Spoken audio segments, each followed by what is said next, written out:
So before starting the topic, let us look at the term precipitation. So precipitation is actually a broad term that covers various products of condensation of atmospheric water vapor like rainfall, snowfall, hail, etc. So there are three types of precipitation: convectional, orographic, frontal and cyclonic. But before we go into detail, let us first understand a few basic concepts pertaining to rainfall. One is adiabatic temperature change.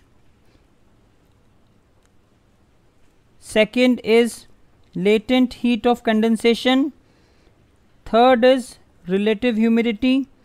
And fourth is environmental lapse rate or normal lapse rate. So the adiabatic temperature change refers to change in temperature of air either due to contraction or expansion. So what happens is, when the air is contracted, the temperature increases because the molecules of air hit one another and there is friction, and therefore the temperature increases. On the other hand, when the molecules of air go away from each other, this movement requires energy, and this energy comes from the same parcel of air, and therefore energy is lost, and this leads to reduction in temperature. Now let us look at latent heat of condensation.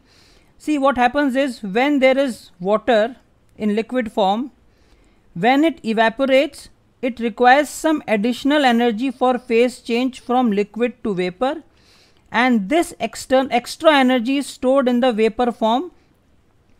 But when the water again condenses back into the liquid state, this extra energy is released.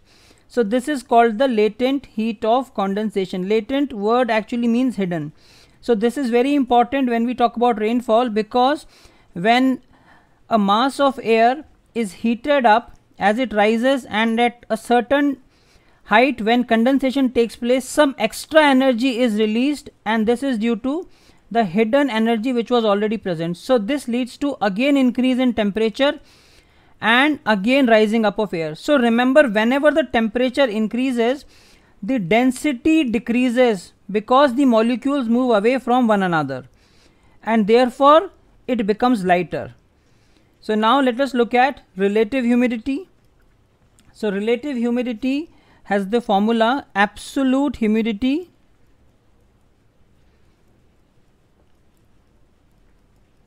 upon humidity capacity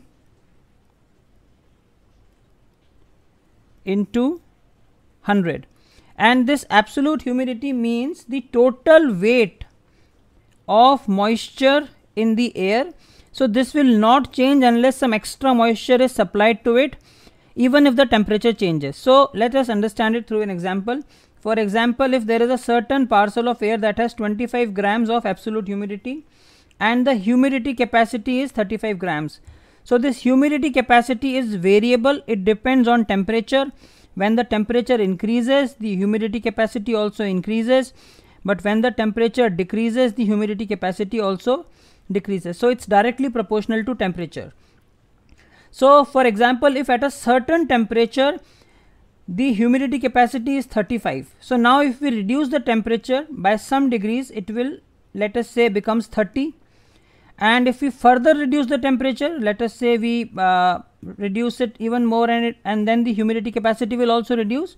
So let's say if it becomes 25, so then what will happen is 25 upon 25 into 100. So this will become 100%. So therefore when RH becomes 100%, condensation takes place. Condensation means that water in vapor form will now again become liquid, and this is also called the dew point.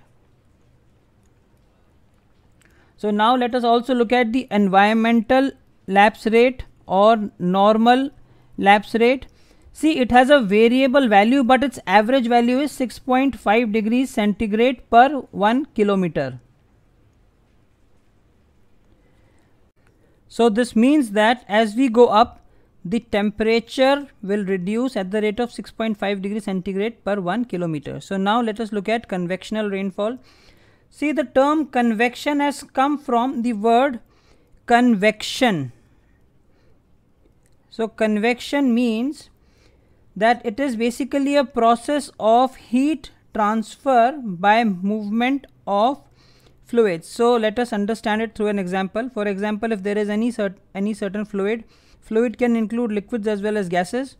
So if you heat it up, when you heat it, its density will reduce and then it will rise up. So why does density reduce when you heat? So when you heat something, the molecules move away from one another and therefore the density reduces. So it will move up, but later if it cools due to any reason, it will again become more dense and it will slide down. So now what happens in convectional rainfall is that when the ground is excessively heated by sun's rays, the water present converts into water vapor and it rises up. Moreover, the air also present here will also become less dense and it will rise up. And we understand that as the air rises up, its relative humidity will become 100% at some point. And also we know that as you go up in the atmosphere, the temperature of atmosphere also reduces at the rate of 6.5 degrees centigrade per kilometer. Therefore, as the RH becomes 100%, there will be rainfall. Now this type of rainfall is mostly seen in the equatorial regions. And now let us look at orographic rainfall. So see, the word orographic has come from the term orography, which means the study of the relief of mountains. So in this also the process is actually the same. When there is warm and moist air, so I am referring to warm and moist air because warm air has more moisture in it, like when we understood it through the moisture holding capacity. So now when the moist air comes across a mountain barrier and as it rises up, the same process repeats. The RH becomes 100% at some point, and when this happens, water vapor converts into liquid water and therefore rainfall occurs.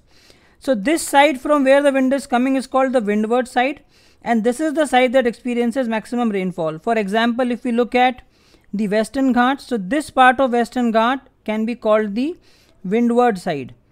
Moreover, if we look at the Rockies, here also it is the windward side. If we look at Andes in South America, this is the windward side. But the opposite side of it is called the leeward side. And this side does not experience any rainfall or very little rainfall. This happens because as the air rises and as it cools down, but then when it again starts coming down on the other side of the mountain, it warms up by adiabatic heating. So when this happens, the possibility of RH becoming 100% is not there, and therefore rainfall does not occur. So now let us look at frontal or cyclonic rainfall. So this is mostly seen in the temperate regions of the world where fronts occur. So again the same process is applicable. Here I am showing you a warm front. It is a warm front because the air behind the front is more active. So here the warm air is more active. So as the warm air is rising up, as it rises up, its relative humidity will ultimately become 100%, and as it becomes 100%, water vapor will convert into liquid water and rainfall will take place.